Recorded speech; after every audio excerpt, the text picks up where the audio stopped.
തിരുവനന്തപുരത്തെ തൈക്കാട് 19-കാരനെ കൊലപ്പെടുത്തിയ കേസിലെ പ്രതികളുടെ കസ്റ്റഡി ആവശ്യപ്പെട്ട പോലീസ് കോടതിയിൽ 3 ദിവസത്തെ കസ്റ്റഡി അപേക്ഷയാണ് നൽകിയിരിക്കുന്നത്.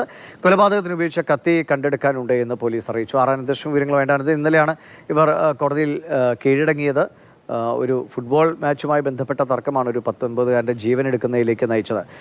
എങ്ങനെയാണ് അന്വേഷണം പോകുന്നത്? എന്താണ് പോലീസ് നടപടികൾ? കഴിഞ്ഞ ദിവസമാണ് തിരുവനന്തപുരം നഗരത്തിൽ വെച്ച് 19-കാരൻ കൊല്ലപ്പെട്ടത്. അരിസ്റ്റോ ജംഗ്ഷനിൽ സ്വദേശിയായ അലനാണ് കുത്തേറ്റ് കൊലപ്പെട്ടത്. തൈക്കാട് ശാസ്ത ക്ഷേത്രത്തിന് സമീപം വെച്ചായിരുന്നു ഈ കൊലപാതകം നടന്നത്.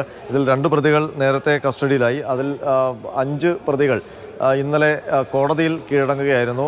ജുഡീഷ്യൽ ഫസ്റ്റ് ക്ലാസ് മജിസ്ട്രേറ്റ് കോടതി 3-ലാണ് ഇന്നലെ കീഴടങ്ങിയത്. പിന്നീട് ഇവരെ പോലീസ് അറസ്റ്റ് രേഖപ്പെടുത്തി റിമാൻഡ് ചെയ്യുകയും ചെയ്തു. ഇന്നിപ്പോൾ പോലീസ് വിശദമായ അന്വേഷണത്തിന് വേണ്ടി ഈ 5 പ്രതികളുടെ കസ്റ്റഡി അപേക്ഷ സമർപ്പിച്ചിട്ടുണ്ട്. 3 ദിവസത്തെ കസ്റ്റഡിയാണ് ചോദിച്ചിരിക്കുന്നത്. ഈ കസ്റ്റഡി പ്രധാനമായും ഈ കൊലപാതകത്തിന് പ്രതികൾ ഉപയോഗിച്ച കത്തി അത് കണ്ടെടുക്കേണ്ടതുണ്ട്. അതിനൊപ്പം തന്നെ കൃത്യസ്ഥലത്ത് നിന്ന് പ്രതികൾ രക്ഷപ്പെട്ട വാഹനം കണ്ടെടുക്കേണ്ടതുണ്ട്.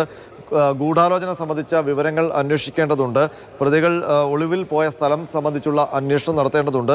പ്രതികൾക്ക് രക്ഷപ്പെടുന്നതിന് ഒളിവിൽ പാർക്കുന്നതിന് സഹായങ്ങൾ ചെയ്തവരെ കണ്ടെത്തേണ്ടതും ഉണ്ട്. അതിനൊപ്പം തന്നെ ഇവർ ആ സമയത്ത് ധരിച്ച വസ്ത്രങ്ങളും കണ്ടെത്തണം. അങ്ങനെ ഈ കേസിലെ നിർണായകമായ തെളിവുകളും ഗൂഢാലോചന സംബന്ധിച്ചുള്ള വിവരങ്ങളും അറിയാൻ വേണ്ടിയിട്ടാണ് 3 ദിവസത്തെ കസ്റ്റഡി ചോദിച്ചിരിക്കുന്നത്. കോടതി ഇപ്പോൾ കേസ് പരിഗണിക്കുകയാണ്. അല്പസമയത്തിനകം കസ്റ്റഡി സംബന്ധിച്ചുള്ള തീരുമാനത്തിലേക്ക് എത്തും. ശരി. ആറാനന്ദർഷാണ് വിവരങ്ങൾ നൽകിയത്.